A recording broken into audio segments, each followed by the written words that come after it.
So I'd like to take this opportunity to show my respect and to acknowledge the traditional owners of the land on which we're meeting today, and pay our respects to our elders past and present, and extend an acknowledgement and a warm welcome to any Aboriginal people in the room today. So as you know, TS has a number of aspects to it. This is taken off your website, and it's the area of mental health that we're going to be having a look at today. How do we get support, and what are the mental health challenges? So how are we going to navigate this sort of maze, because the health system is a bit complex, and it's sort of, you need to sort of be in the know sometimes to be able to work your way through it. You need to be quite assertive, I think, too, as well. So what we know is that accessing physical health pathways is often easier.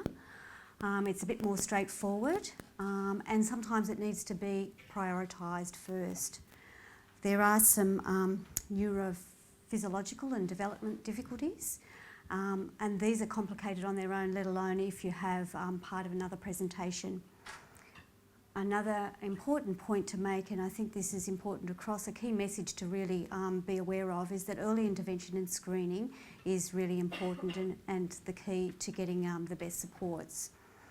So neurophysiological difficulties can include behaviour, psychological, psychosocial, neurological, intellectual and academic types of presentations.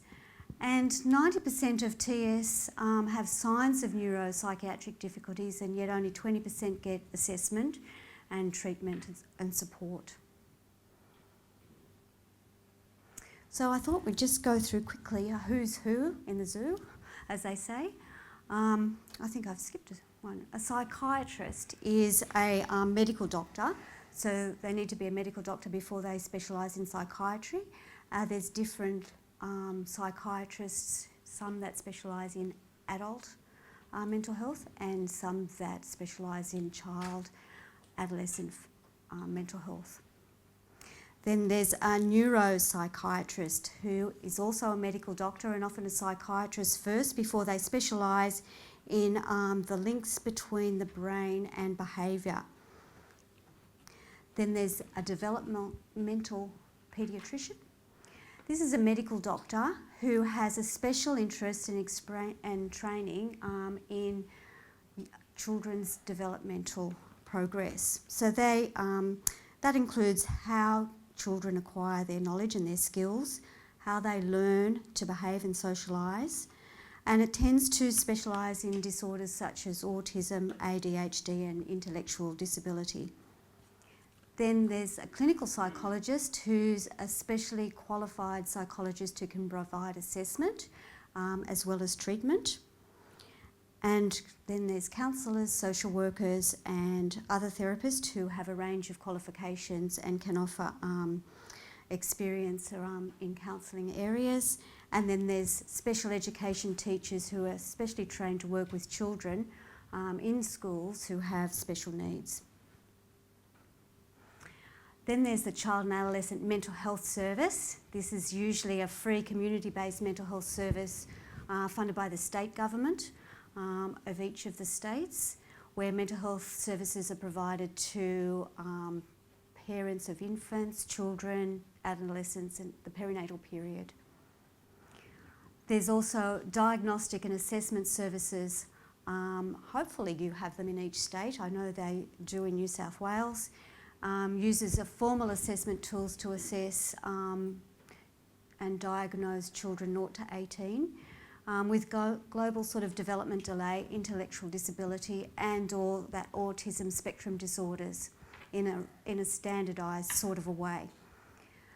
There's also dual diagnosis services which can provide clinical consultation on patients with an intellectual disability and mental health, emotional or behavioural difficulties.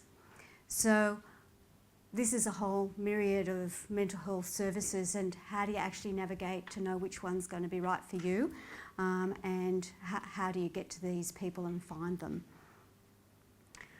Where do you start? I think another key message to know today is that your GP is the very first person you should start with. They're often the gatekeepers to all sorts of services. A lot of them require a GP referral, and so you'll need to start with a GP. So developing a relationship with your GP is really keen. Then there is screening and assessment is needed to determine which service and which health professional you're going to need for your particular individual, and your GP will be able to guide you in how to find that out. Sometimes there's quite a complexity and a number of issues that might arise, and therefore long-term care option is needed to allow for really good assessment, engagement, a holistic approach to what's going on in the whole life of that child or young person, in coordination with the family unit and those that's significant people within that child, adolescent, adult's life. So finding the right service is helpful, and your GP or a mental health triage service, triage being a service that takes information in about what's going on, what's happening, what the symptoms might be, that sort of thing, and then tries to decide where to start in terms of what sort of health professional you might need. So, and then some services are only offering specific sorts of care or time-limited care, such as Headspace only offers short-term intervention services, and we'll talk about Headspace in a moment. But it may be a service that's appropriate for siblings of your young people who also are going to be perhaps needing some sort of support. So we've had a look across the states in Australia to find out where the triage services are, and I believe hopefully Claire will be able to let you have a copy of this presentation so that you'll be able to have these numbers so you don't have to madly scribble them all down.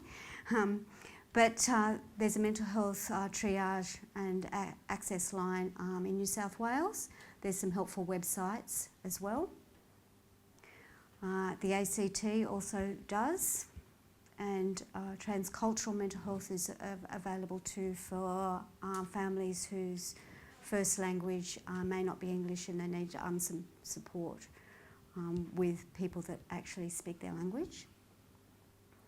Victoria unfortunately doesn't have a centralised number, but they do have quite a comprehensive website around mental health services for you to go in there and have a look to see if you can find the right service. This could be a little bit tricky, and I suggest that your GP could be really helpful here. South Australia also has a triage and assessment phone number, as does Tasmania.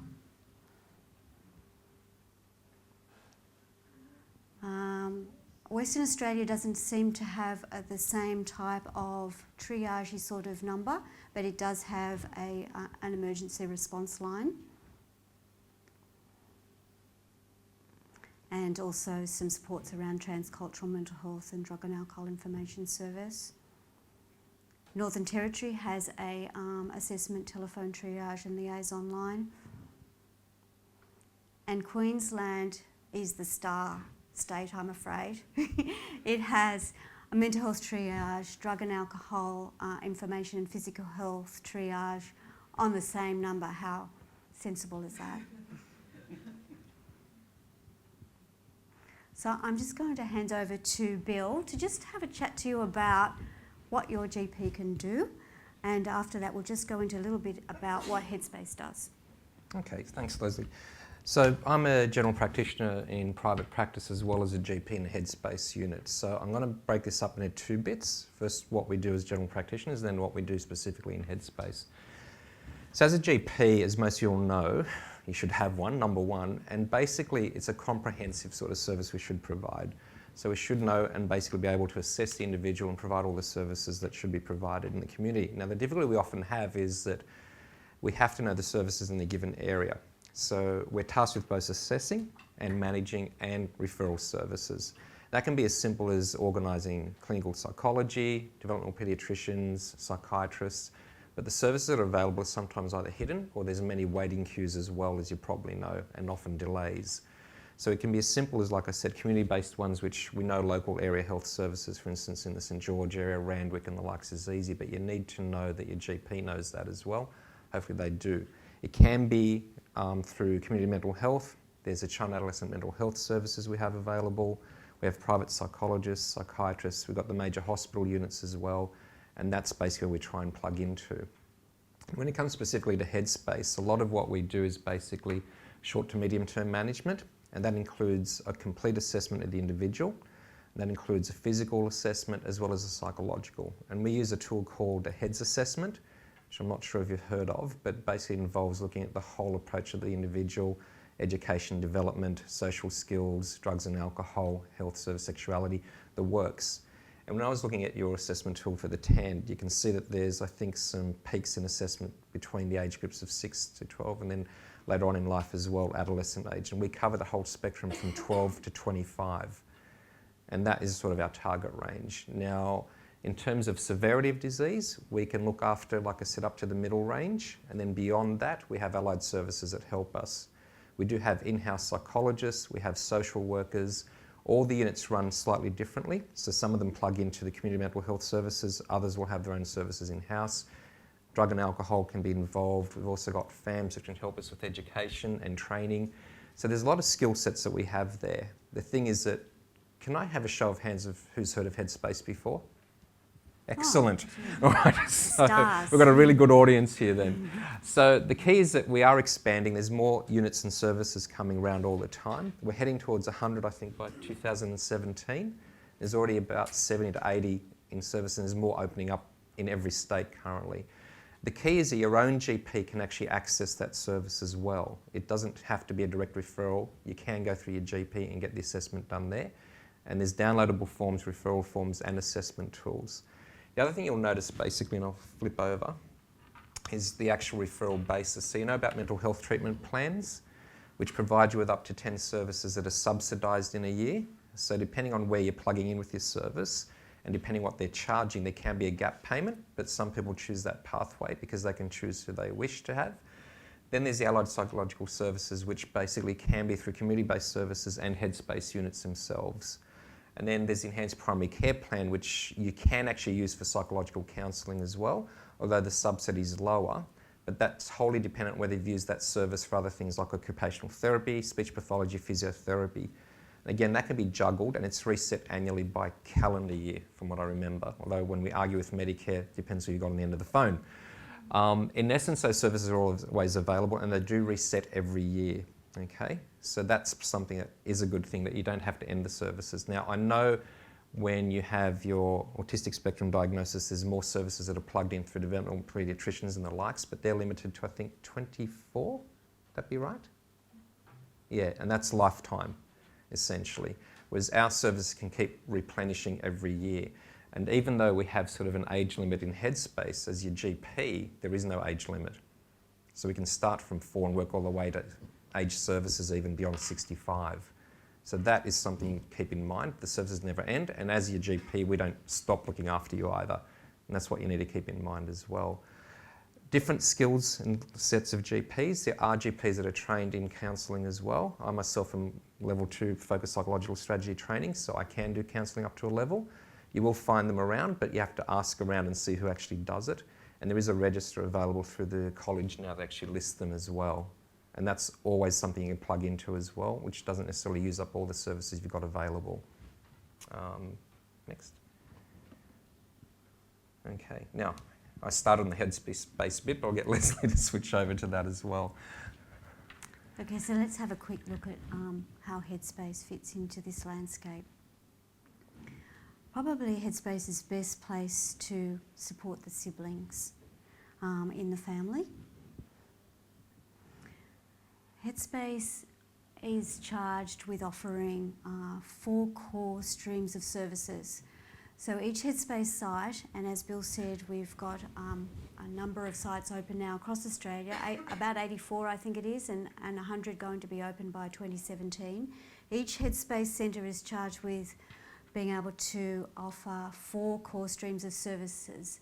They may well offer extra services or other services other than that, and that will really depend on what their local needs are in the area.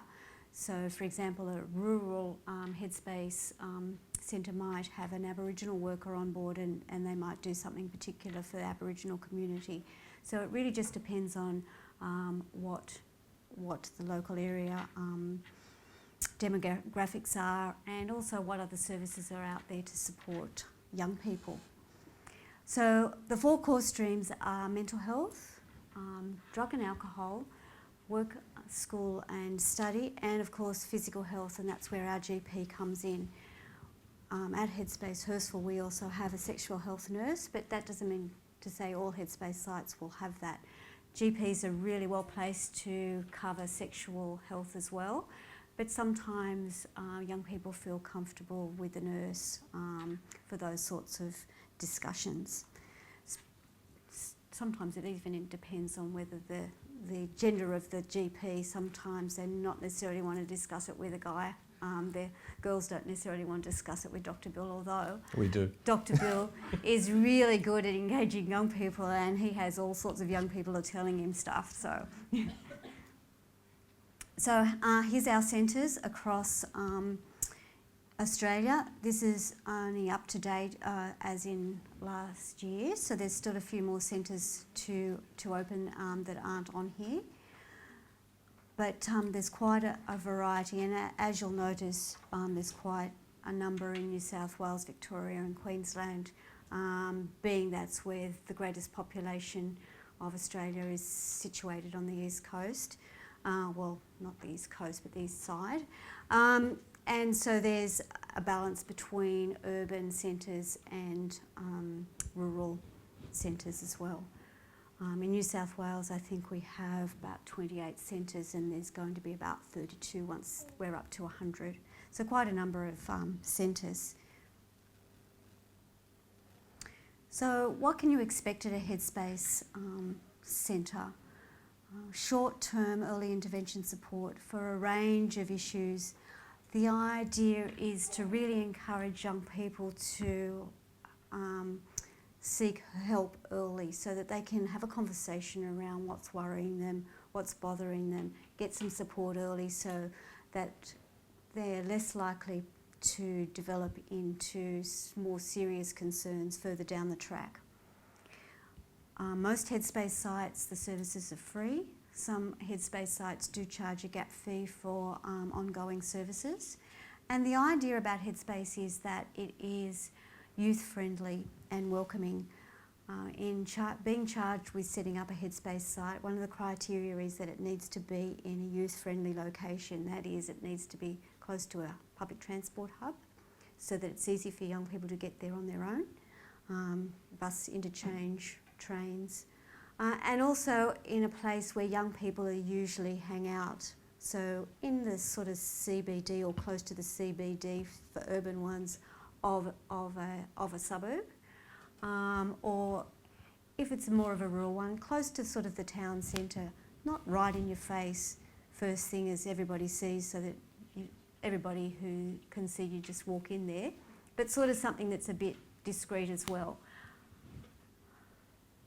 It's also a confidential service, so young people are explained about what confidentiality means and their privacy means. They're allowed to choose who they would like to involve in their care. At Headspace we realise that families are really important in a young person's life. We only might see them once a week, once a fortnight for an hour or whatever that might be. We know that outside of that they're going to have families and friends that are going to be caring for them, and so it's important to include other people in their care plan so that they have support when they're not with us at Headspace. However, some older young people choose to just come to the centre on their own and not necessarily engaging with their families. There's a range of professionals. As we've talked about, we have GPs. Some centres also have the luxury of having a psychiatrist that they might be able to use for consultation. There's counsellors, psychologists, social workers, occupational therapists, drug and alcohol counsellors, youth workers, family therapists, and sexual health nurses. And that range of medical profession or allied health profession is going to be dependent on each centre as to who is involved with providing services at that centre. eHeadspace is another, I don't know if anybody is aware of eHeadspace. Have you heard of eHeadspace? Yep, okay. eHeadspace is a really good opportunity for young people to engage in services in a sort of a bit of an anonymous sort of a way before it can be fairly confronting to actually go in and take a step to go into a Headspace site and say that I need some support. They're going in, they don't know what they're going to expect, there's strangers there that they haven't met, so it can be a bit confronting. eHeadspace offers online counselling, so emailing, instant message type counselling or phone counselling. And what the clinicians there that are on the other end of that email or that phone, they will talk to young people, do an assessment, a risk assessment, and work out what supports might be needed. They will do ongoing counselling with them as a short term, or if they feel that they need to be linked in with their local centre, they will facilitate that linkage as well, so the young person is supported in being able to access a face-to-face type of service. eHeadspace is really good where there's no centre around anywhere near, and it's another way that they can access service. There's also other online services for young people, such as the Kids Helpline also offers a online counselling service. So there's opportunities for young people to get a service regardless of whether they live close to a Headspace site or regardless of whether they live close to any mental health site, and be able to have some sort of an assessment and perhaps some reassurance about what they're going through is normal, or that they needed to have some extra supports. Australia-wide, there is a number of phone numbers and websites. Lifeline, of course, Kids Helpline, eHeadspace. Healthmind Connect is another really good one. Men's Line, and there's also the new one that's come up recently, the Suicide Callback Service, that's available. But I thought it might be important for us, I don't know how much time we've got left, for you to ask us questions. Is there something that you really would like to know about? We've just given you a bit of an overview, but is there anything that you'd like to ask?